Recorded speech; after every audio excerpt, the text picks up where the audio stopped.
Hello there, and welcome back to another Night of the Movies podcast. And in these podcasts, I talk all things movies and TV, and whatever I want, whenever I want. And in today's podcast, I am talking about Steven Spielberg's 1941 and answering the question whether it is actually his worst movie. But before I do that, I should also say what I say at the start of every podcast I do, which is, if you are watching this podcast on YouTube, hello there to my viewers, but you prefer to listen to your podcast, well, guess what? You can read this one at Night of the Movies on Spotify. And if you are already listening to this podcast on Spotify, hello there to podcast listeners, then you can also check this podcast out visually on my YouTube channel at Night of the Movies on that platform too. Likewise, wherever you're watching or listening to the podcast, don't forget to like and subscribe if you enjoy the podcast, of course. And leave me some feedback on things to improve on in future podcasts, because there's always things to improve on, and feedback is, as ever, much appreciated. So, let's get into it. Steven Spielberg's 1941. So, this is often considered one of Steven Spielberg's worst movies. It's often ranked among his worst alongside Hook, his Peter Pan film, and The Lost World Jurassic Park. And in this podcast today, I'm going to discuss whether I actually think it is his worst movie. But just before I do that, I want to say why I'm making this podcast, because I did not plan on doing a Steven Spielberg film review again this year on this channel, because I've already spoken about The Fabelmans, his most recent film, early on this year, and I loved that movie. But after that, I was thinking, let's talk about some other directors and some other films. Let's change it up a bit. But recently, well, I say recently, I think it was all the way back in April now, which feels like a long time ago for me, I watched 1941 for the first time in a very long while. I don't think I'd seen it in about 10 years. And it was a very weird experience. And I knew when I rewatched it a couple months ago, I'd have to rewatch it again to fully get my head around it before I said anything about the film on this channel. So that's what I did last week. I rewatched the movie, and that is why I'm here talking about this film today. Even though a couple of years ago on this channel, I reviewed most of Steven Spielberg's movies, and I didn't really plan on doing reviews of his other films, I have been sort of drawn towards doing a review of this one, of 1941, because of how strange of a film it is, in my opinion. So, let's get into some context first for the film. 1941 was released in 1979. And it was Spielberg's next movie after his sci-fi classic Close Encounters of the Third Kind. And that's an amazing film, by the way. Wondrous and just absolutely brilliant. And it was made 4 years after Jaws, his killer thriller, which had this huge commercial and critical success. You know, Jaws literally invented the word blockbuster because people would queue around the block to watch that film. It's got this enormous success, and then Close Encounters was made, 3 years later, if I'm remembering correctly? Yeah, Jaws in 1975, Close Encounters in 1977, so 2 years later, and then 4 years after Jaws, 2 years after Close Encounters of the Third Kind, this film comes out. And it was not met with a great reception, though. A lot of people criticised its plot and its premise, which, if you don't know, the film is a wartime comedy about the bombings at Pearl Harbor, which, understandably, a lot of Americans didn't like, because, well, that's quite a touchy subject in American history, I imagine. I mean, that's what I've learned as well. So, a lot of people, a lot of Americans as well, understandably didn't like the premise of the film, and people criticised it for being a huge mess too, for being overly excessive, and for not really having much going for it, and for just being plain bad. People just didn't like this movie.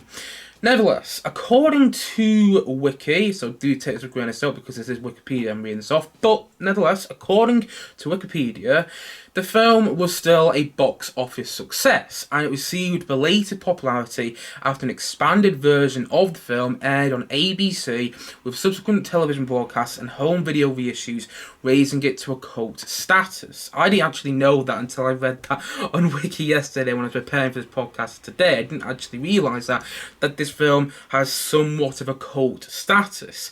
And you know what? I understand why. I actually think this film is okay. I don't think it's great, and it's by no means one of Steven Spielberg's best. It's not even in my top 10 favourite Steven Spielberg films. In fact, it's far and away not in my top 10 favourite Spielberg movies.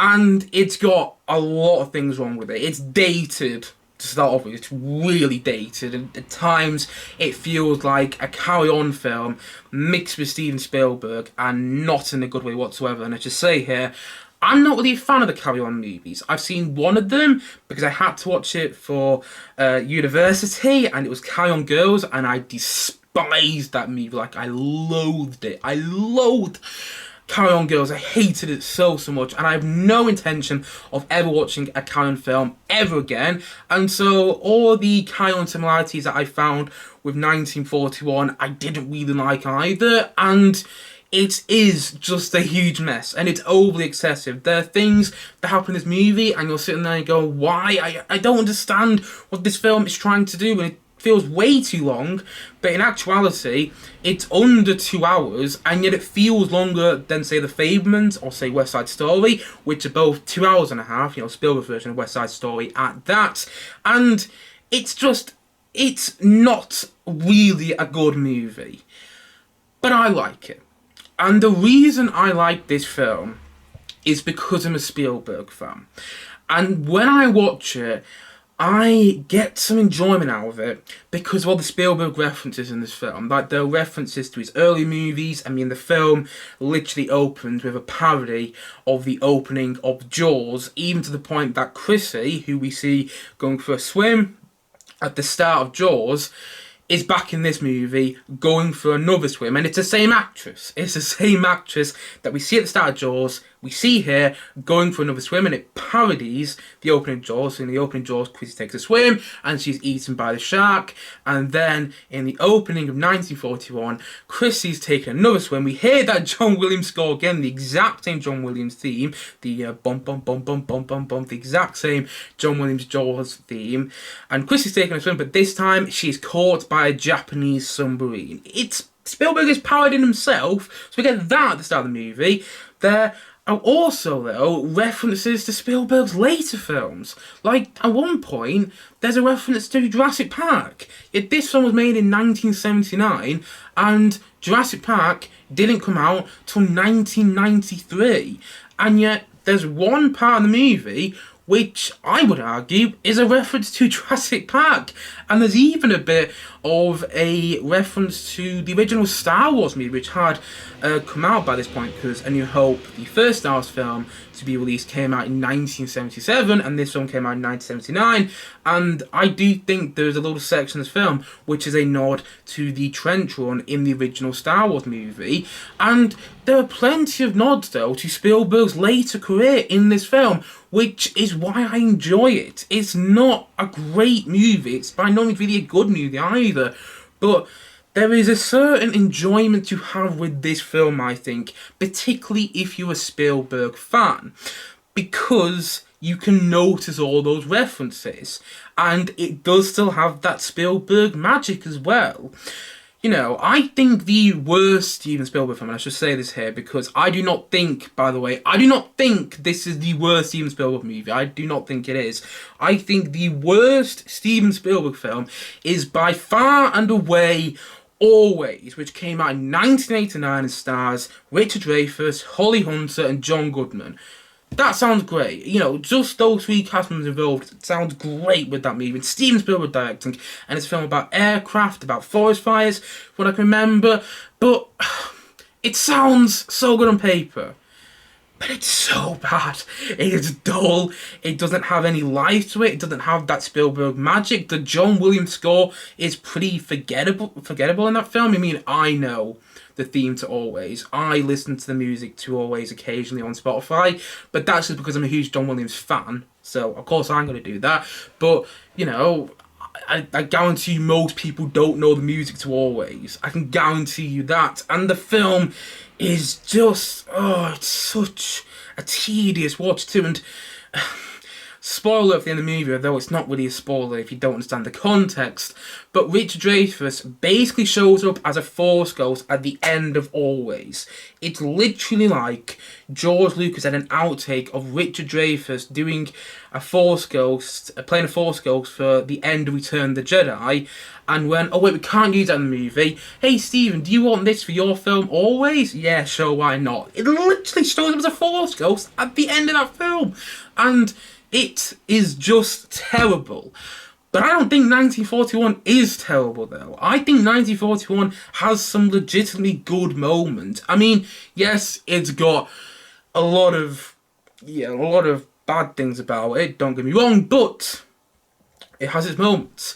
Particularly one sequence that takes place in a dance. There's a dance taking place, and then a fight sequence starts to, a fight starts to happen at this dance, and the sequence is so well directed. I might even say that it's one of the best directed Spielberg sequences of any of his movies, because of the way there is this energy with his direction in that sequence. There's a sense of excitement in that sequence. The John Williams score and his variation of, sing, sing, sing. I think that's what the name of the piece, there's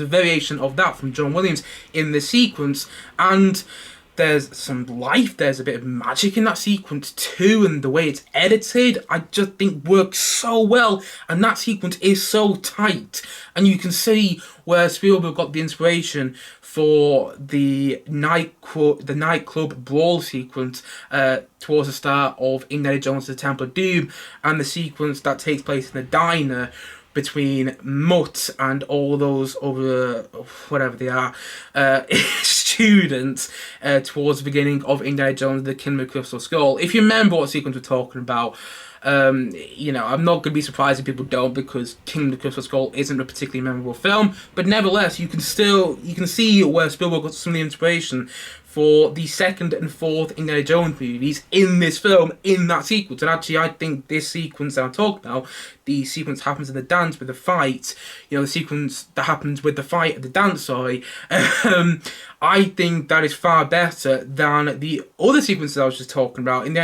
Indiana Jones films. And I love Indiana Jones and the Temple of Doom, but I think the fight at the dance is far superior than it is in Temple of Doom. I think it's far superior here than it is in the second Indiana Jones movie. And I love the way he directs that, and there's a certain enjoyment too. I mean, yes, there's all these Spielberg references and there's that Spielberg magic in there. Yes, and we'll get on to that a bit more, but there's a certain enjoyment too with watching John Belushi and Dan Akroyd together in another film that isn't The Blues Brothers. Like, The Blues Brothers is one of my all-time favourite movies. I love it to pieces. I love that film so much.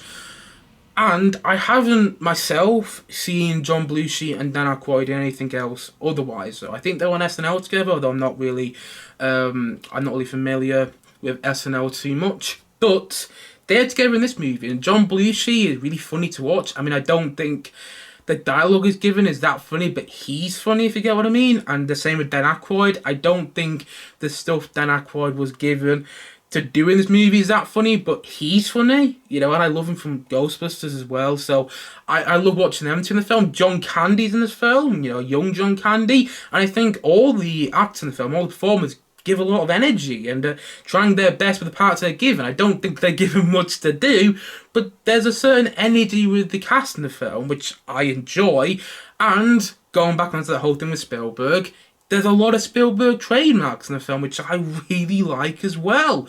There's a focus on a family at one point, which you obviously get in Easy the Extraterrestrial, you get in The Fablemans, you get in Poltergeist, which I know Spielberg isn't credited as the director of Poltergeist, but if you read upon it, he basically was. And I remember watching Poltergeist not too long ago and seeing in the opening credits his name is plastered all over those opening credits. So like, if this isn't a Spielberg film, he was definitely very much involved.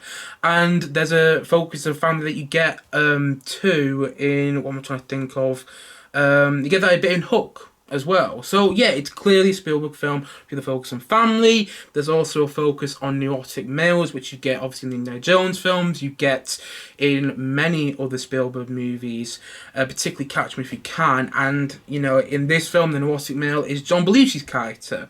There is this John Williams score too, something which is a staple of almost all of Spielberg's films. I mean, I think the only 3 Spielberg films that John Williams didn't do the music for were Bridge of Spies. No, he did the music for The Post. It's Bridge of Spies he didn't do the music for. He didn't do the music for Ready Player One, and he didn't do the music for The Colour Purple. All the other Steven Spielberg films, John Williams has done the music for. He didn't do the music for Duel either, but to be fair, I don't think Spielberg had actually met John Williams by that point, because Duel was made in 1971, and from what I've heard, Spielberg met Williams all the way back in 1973 or 1974. So yeah, they've worked a lot together, and the John Williams score in this movie is fantastic. I'll get onto it a bit more a bit later. And there is also this obsession with aircraft in the film, with the characters, which is something you get in Empire of the Sun, which is such a brilliant film, by the way. I watched that again recently too, and that film really captures you. Yeah, it's haunting, and at the same time it's beautiful and it's wondrous. Empire of the Sun is an amazing movie, and the obsession with aircraft you also get in Always, which is an awful movie, but there is an obsession with aircraft in this film, which, as I already mentioned, you get in Empire of the Sun, you get in Always. And there is this clear love of cinema being presented on screen, which you get in various other Spielberg films, whether it's the likes of Catch Me If You Can, which has this whole section, from what I remember, dedicated to the James Bond film Goldfinger, or whether it's West Side Story, in which Spielberg literally remade his favourite film of all time. You know, there is this love of cinema presented on screen in this movie, where you see one of the sergeants watching the original Dumbo movie from, if I remember correctly, did it come out in 1941? Yeah, so that's why he's watching this film. Just click now. Sorry. I hadn't realised that. But yeah, you see this sergeant watching the original Dumbo at his cinema in this film, and it's Spielberg showing his love of cinema. Something he also did in The Fabelmans recently, where you see a huge nod to the Greatest Show on Earth movie. You know, there's this love of cinema which Spielberg presents in this film, and there's so many other moments like that where you can clearly tell it's a Steven Spielberg movie. I mean, it isn't as well directed as some of the other films, don't get me wrong, it definitely isn't, but at the same time though, it's so clearly a Spielberg film. And it has those trademark elements which you get in so many of his movies, and that is one of the reasons I really enjoy it. And you know, it's got that John Williams musical score, which I've already spoken about briefly, but I'm going to speak about again here because I love it so much. I love the score for this film. I love it dearly, and I'm so annoyed that the soundtrack for 1941 isn't on Spotify. I'm so annoyed about that. You can get a couple of themes for the film on Spotify, but you cannot get the entire score.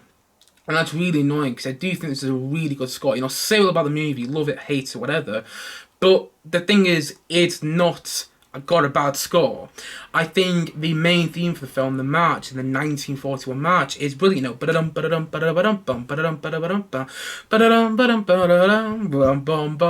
it's such a great theme, and I think it was Edgar Wright who said, by the way, my favourite filmmaker, currently still working today, I think it was Edgar Wright who said that the best John Williams themes you can sing the Harry Potter theme, you can sing the Jurassic Park theme, you can sing the Indiana Jones theme, you can sing the Star Wars theme, and you can sing the 1941 theme. I'm not saying it's one of the best John Williams themes, although it might be one of my favourite, actually. I've listened to it daily. It sort of pumps me up for the rest of the day whenever it gets me pumped up for the rest of the day whenever I listen to the main theme for the film. But it's not just the main theme. there's also some great other themes that are used in the score, which I really, really like, which Williams composed for the score. There's the love theme, which I think is really good, and actually reminds me of Marion's theme from Raiders of the Lost Ark, which was also used in King of the Crystal Skull and most recently Dial of Destiny. There's also the theme for the battle that takes place in Hollywood later in the movie, which is like bum bum bum bum bum bum bum bum bum bum bum bum bum bum. It's this really great piece of music which perfectly captures what's going on at that point in the film. And I think that's what this score does so well. It tells a story in itself. That's one of the reasons I love almost all the John Williams scores, because if you actually listen to them outside of the film that they were composed for, they tell their own story. That's something John Williams does just so perfectly, and his melodies and his motives are just so memorable, and you get that in 1941. That's one of the reasons I adore this score to pieces. If you can't tell, I'm a huge John Williams fan. I've got loads of his scores on CD form back there. You know, CD is a dying breed, but I've still got loads of his scores, and I love almost everything that he's done. You know, I love his score so much, and I particularly love his score for, I mean, I don't think it's one of my, it kind of is one of my favourite John Williams scores, but at the same time, there are other John Williams scores I prefer over this, but for some reason, the score for this film, it holds a special place in my heart.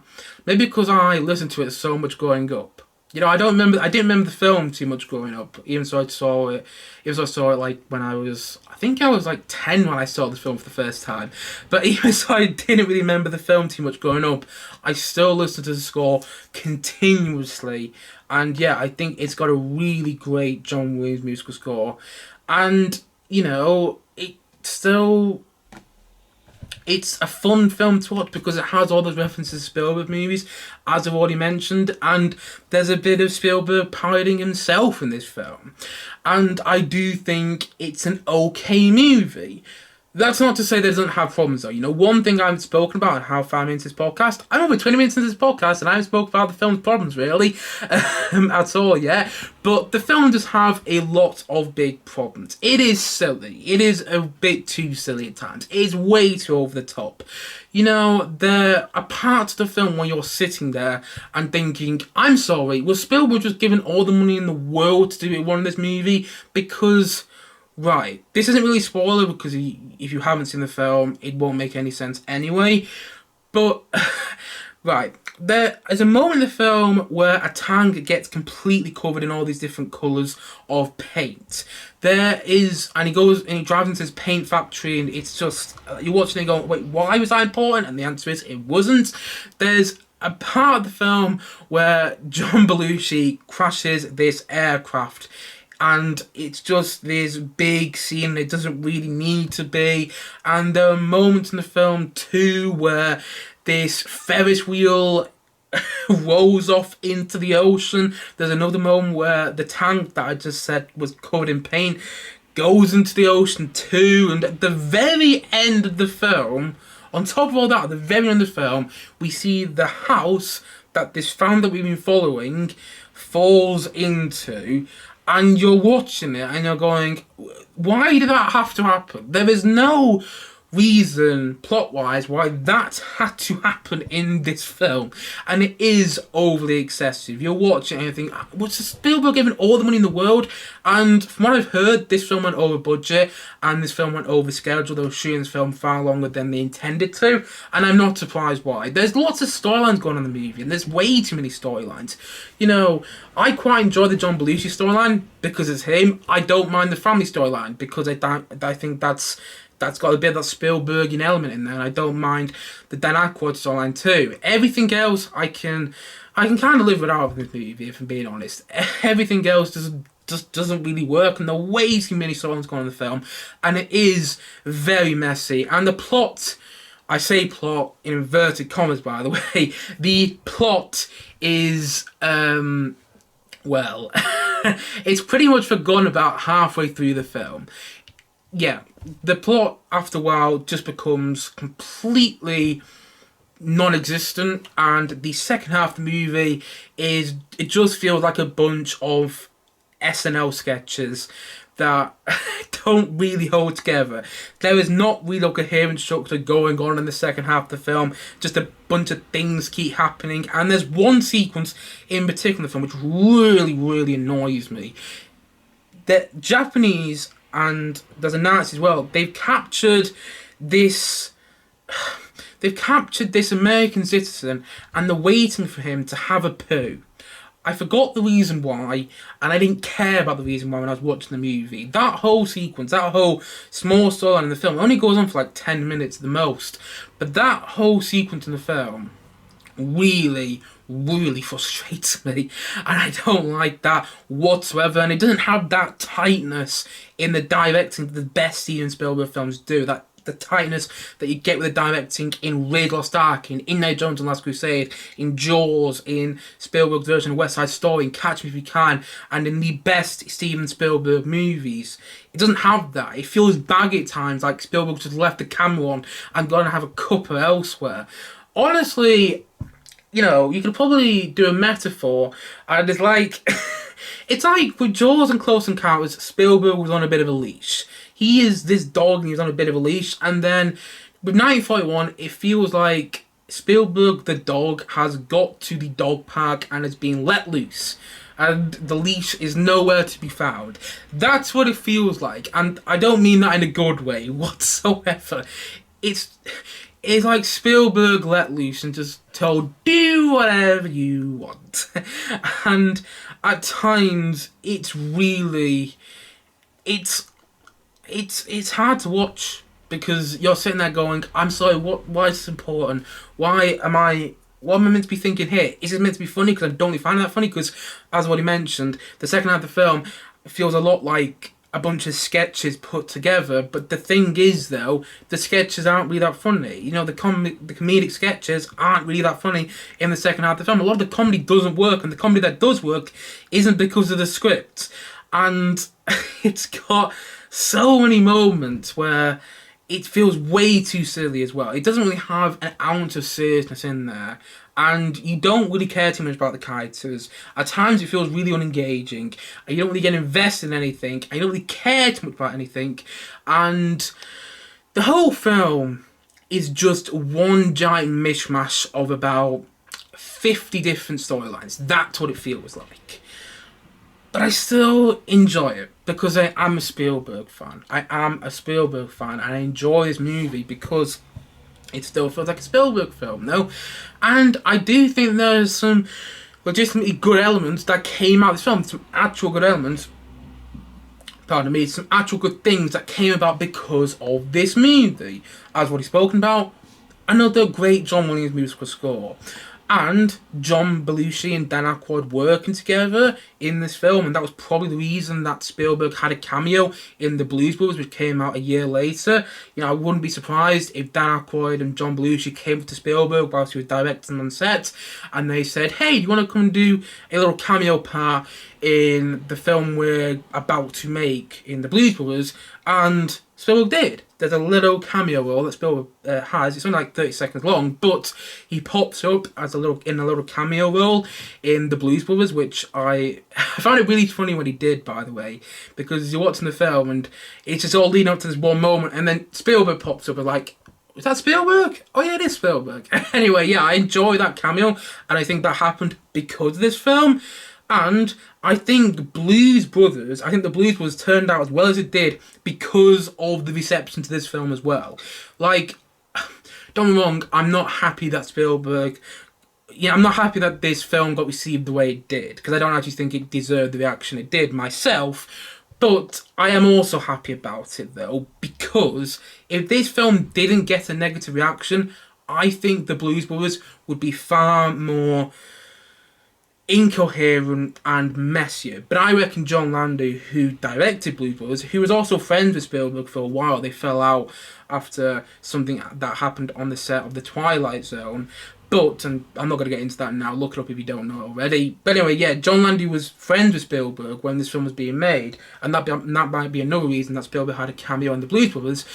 But also, I reckon John Landau watched this movie and went, well, I'm going to go and re-edit Blues Brothers. I'm going to go and rejig around with the ideas of Blues Brothers. Because I don't know when the production was at the time on Blues Brothers when this film came out, but I reckon that it changed John Landau's directing with Blues Brothers. I don't know that for certain. I haven't read anything about that. I'm just theorising about that. I generally don't know, but I reckon it did. And also, without this film, I don't reckon Spielberg would be the director he is today. Because Spielberg said this in an interview, because I did actually write a section of my dissertation on this. I did my dissertation on Steven Spielberg as a director and the fandoms that follow him, and I wrote a section of my dissertation on this film. And I read this quote from Spielberg, and I might be paraphrasing. In fact, I definitely will be paraphrasing. But Spielberg says something along the lines of, every film I've made since 1941 has been to make up for 1941. And you can tell. I think without this movie, we wouldn't have had Raiders of the Lost Ark. We wouldn't have had any of the Indiana Jones movies, any of the Jurassic Park films which he directed, and we wouldn't have had Catch Me If You Can, Schindler's List, Saving Private Ryan, and so on and so on and so on. You know, we wouldn't have those movies if it wasn't for this one, and if it wasn't for the bad reception that this film had, because I think all the criticisms that Spielberg faced with this film changed his path as a director. Because what I've heard, and I don't know if this is fact, but what I've heard, after this movie came out, Spielberg really wanted to make Raiders of the Lost Ark with George Lucas. George Lucas came up with the idea of the Indiana Jones character, and he told Spielberg about it, and Spielberg was like, yes, I want to direct it. I wanted to direct a Bond movie twice, and I got refused twice from the Broccoli, so I want to direct this Indiana Jones movie. I want to direct Raiders of the Lost Ark. But George Lucas, who conceived of the idea for Raiders of the Lost Ark, was against that idea because he'd seen the reception in 1941, he'd seen how that film had turned out, and he was like, no, I don't want you to ruin this movie, I don't want you going over budget, I don't want you going over schedule, I just want to do this with a director who can handle all this well. But then Spielberg agreed to go under budget, to stick in the budget, and to shoot the film in the schedule that was provided for him. And that's exactly what he did. And what you get with Raiders of the Lost Ark, and I think I did speak about this in my podcast on Raiders of the Lost Ark, what you get with that film is something which is so massively directed. It's so well tightly directed. The editing is so on point. The directing is some of the best I've ever seen, period. And it's so well made. And I think that wouldn't have been the case if it wasn't for the reception to this film. It wasn't for the bad reception to this movie, I don't think Raiders would be as well directed as it is. I think if this film was received well, if 1941 had a good reception, Spielberg would have made a load more comedies like this with really bad innuendo humour and really unengaging and honestly questionable moments, and you know, I really think his career would have been far worse for it. And so his quote-unquote big failure, I think, changed him as a director and changed the films he decided to make onwards as well. Like I already mentioned, he, I think, was a very different director with Raiders of the Lost Ark, which came out 2 years after this movie. I also think that if it wasn't for the bad reception of this film, Spielberg wouldn't have made E.T. I don't think he would have been, well, he would have been involved with Poltergeist. I don't think he would have been a writer on The Goonies. I don't think he would have directed Hook, which I don't care what anyone says. Hook's grown on me since I first saw it. I only first probably watched it for the first time, I think, during the pandemic. And you know what? I ended up really enjoying that film. I don't think he would have made it if it wasn't for the reception of this movie. And I think that you can say that about most of Spielberg's films. I don't think Spielberg would have got a best directing, would have got his Oscars for Schindler's List and Saving Private Ryan if it wasn't for this film. You understand the point I'm making.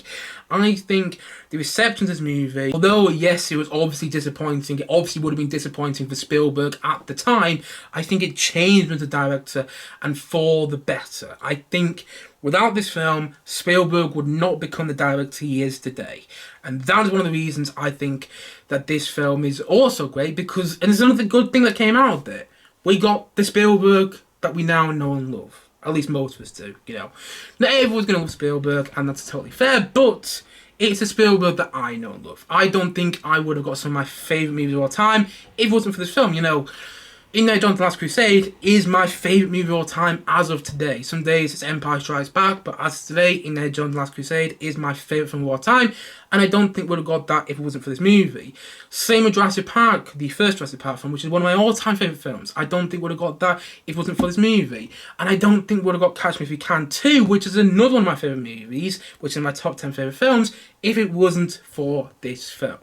You understand what I'm saying? And so, for that reason, I am very appreciative of 1941, and maybe not in the way you think. And I do find it entertaining. And, you know, it's got funny nods to Spielberg movies before and after. And if you're a fan of Spielberg like me, I think there is a certain enjoyment you can get out of this film.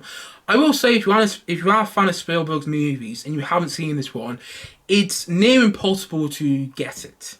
It's near impossible to get on streaming. As far as I know, it's not actually available on any streaming services to either rent or buy. It's definitely not available for free on any streaming services. There might be a reason for that, but as far as I know, it's not available to buy or rent on any streaming services. I might be wrong there.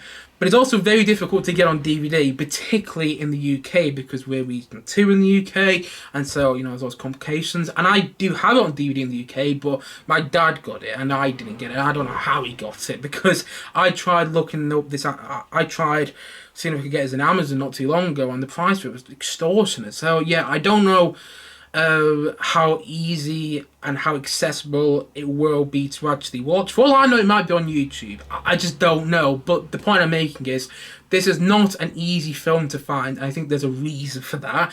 But if you are a Spielberg fan, and if you get the chance to watch this movie, you know what? I think you might get something out of it. I genuinely think you might. If you've seen at least a lot of his other films, I think you'll watch this one and go, oh, that's a reference to such and such thing. That's a reference to such and such thing. Oh, that's similar to that sequence from whatever one of his movies. You understand what I'm saying? And so I do think there is a certain entertainment value that you get if you're a Spielberg fan and you're watching this film.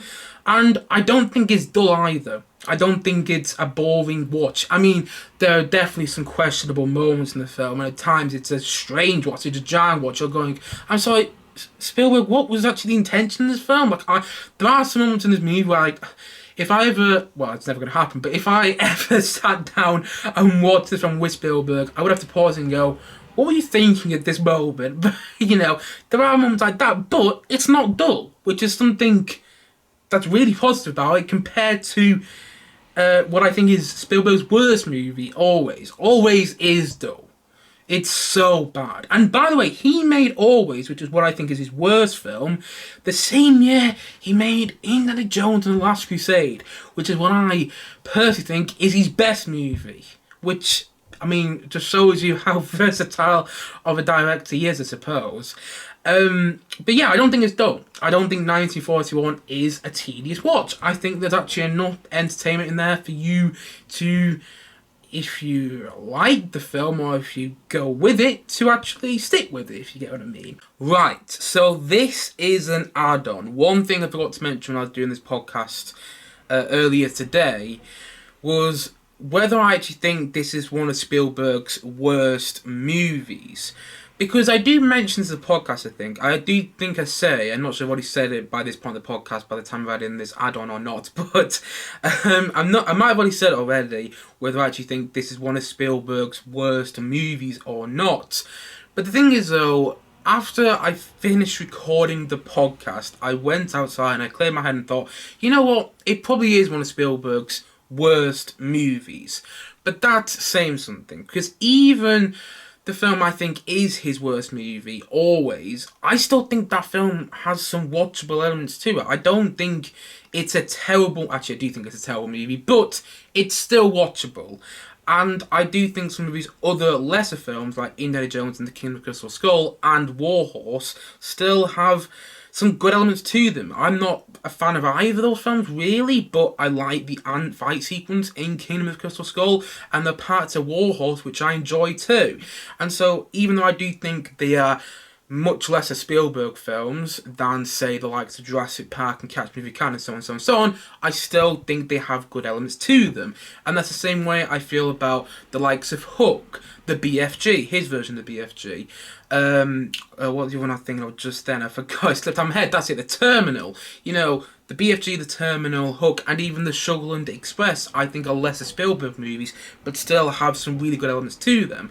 And I think that 1941 is better than Warhorse. I think it's better than Indiana Jones and the Kingdom Across the Skull, and I think it's better than Always, and I'd probably rank it amongst the likes of The Terminal, the BFG, and Hook, films I still really enjoy. I mean, I'd rank it probably lower than The Terminal, the BFG, and Hook. I think those films are slightly better, but you understand the point I'm making. Yes, I think it's one of Spielberg's worst movies, but that's saying a lot because I still really enjoy some of his worst movies. You know what I'm saying? I still really enjoy the movies I would rank as his worst films. I still think his three worst movies, Kingdom Across the Skull, Warhorse, and Always, have some watchable elements to them, and his lesser movies, in my opinion, like The Terminal, the BFG, and Hook, I still really enjoy. And I would probably rank 1941 in between both of those bunches, in between Warhorse, Always, and Kingdom Across the Skull, and the BFG, Terminal, and Hook.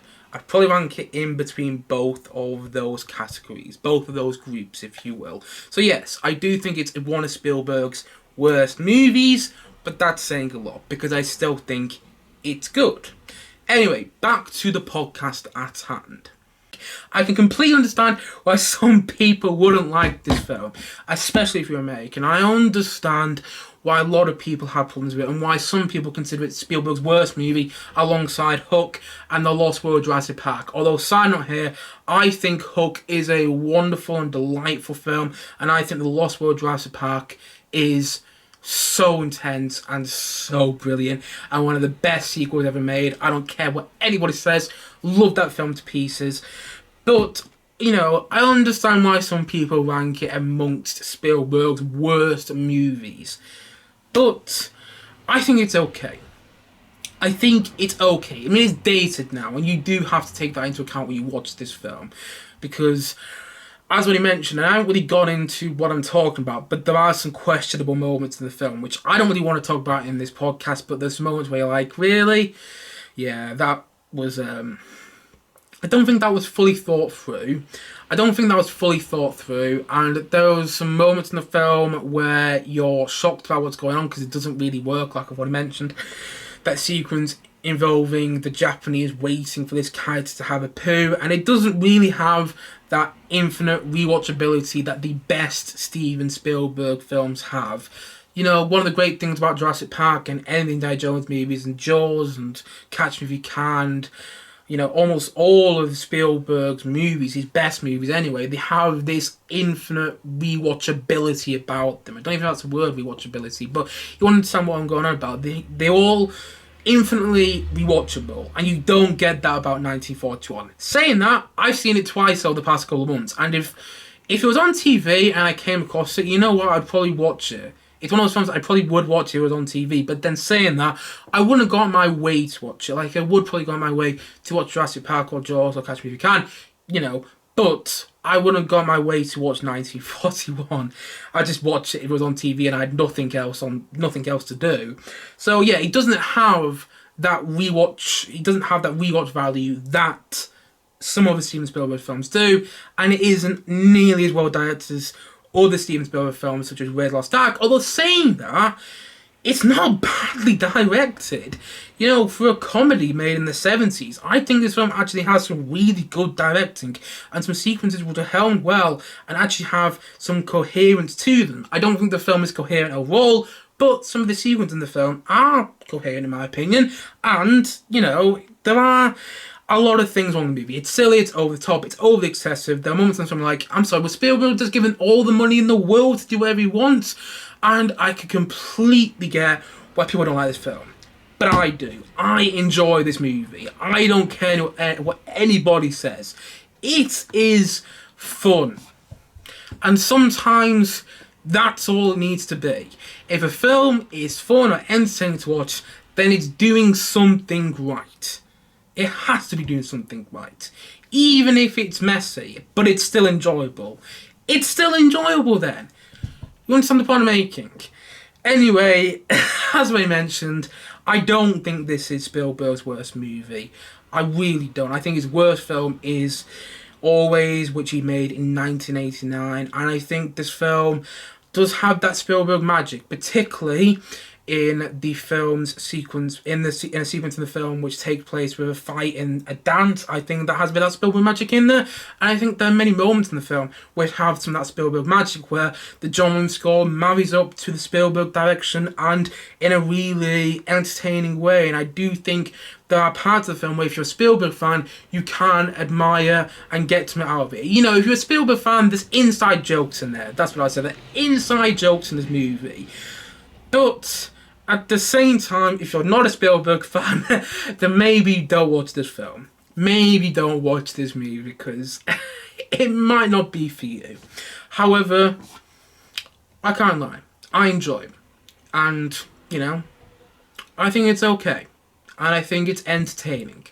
And at the end of the day, that's good enough. And I don't think it's one of Spielberg's worst movies. I really don't. But at the same time, though, as I've already mentioned in this podcast, I'm happy with the bad reception that it received, because I think it changed Spielberg's career for the better. And that is one of the reasons I actually like 1941. It's nothing actually about the movie, it's just more about the legacy of the film. But it still makes me admire. It's like watching Spielberg before he knew the director he needed to be. It's like watching Spielberg before he knew what he needed to really do to get to be the director he became and the director he is today. And so there's a certain novelty watching the film as well. And as I mentioned, I like it. It's not a great movie, and it's by no means one of my favourite Steven Spielberg films by a long shot, but I enjoy it. I enjoy this film, even though it's not nearly as good as it really should be. And so, all in all, if I was to give a rating to 1941, I would say it's a 6 out of 10. The reason I'm giving that rating is because I give films a 6 out of 10 where it's just fun or entertaining, and it doesn't really do much stuff well, but it was still fun to watch, if you know what I mean. It still had this enjoyable watch value to it, and that's how I felt with 1941. It's got a lot of unengaging moments, and the plot's not compelling whatsoever. In fact, the plot pretty much forgotten about halfway through the film, maybe before the halfway mark of the movie. And there are sequences where you're sitting there going, it's like, what? And it's a bit of a jarring watch, and it's a strange movie. It's a movie which I don't think should have been made, although I am happy that it was. You know, I've already mentioned this already, but one last thing I want to mention, because I just remembered I wanted to talk about this. This film was produced by Spielberg and Robert Zemeckis, and if you don't know who Robert Zemeckis is, pardon me, and if you don't know who Robert Zemeckis is, he directed the Back to the Future trilogy. And I reckon this film was another instance of Spielberg changing his career path. This is another instance of Spielberg changing his career path after this movie, because I reckon Spielberg and Zemeckis said, we need to collaborate again so that people remember our collaboration more fondly. So let's do it with Back to the Future. Let's make that film great. And look how Back to the Future turned out. Some people consider it one of the best films of all time. I love it. And so, I reckon that's another reason. I reckon 1941 might be the reason too that Back to the Future turned out so well. I mean, maybe it might not be. Again, I'm just theorising. But I think that's another instance of how this film changed Spielberg's career path going forward. And I do think, again, I know I've already said it before, but I'm going to say it again, because I'm a Steven Spielberg fan. I really am. He's directed some of my favourite movies of all time. So that's why I'm saying this, Jurassic Park I love. It's in my top 10 favourite movies. So is Indiana Jones' Last Crusade. And so is Catch Me If You Can. So as a Steven Spielberg fan, I think there is enough to get out of this movie, but at the same time, no, it's not really a good film, but I enjoy it. I think it's okay. As I've said many times in this review, I'm going to round off and say that as well. I do not think it is one of Spielberg's worst movies. I think his worst film is Always. This is not his worst film. I think he's got enough in it to admire and enjoy, at least for me anyway. And so, all in all, as I've already mentioned, I'm going to say that 1941, yeah, I'm going to say it's a good enough movie, and I'm going to give it a 6 out of 10 from me.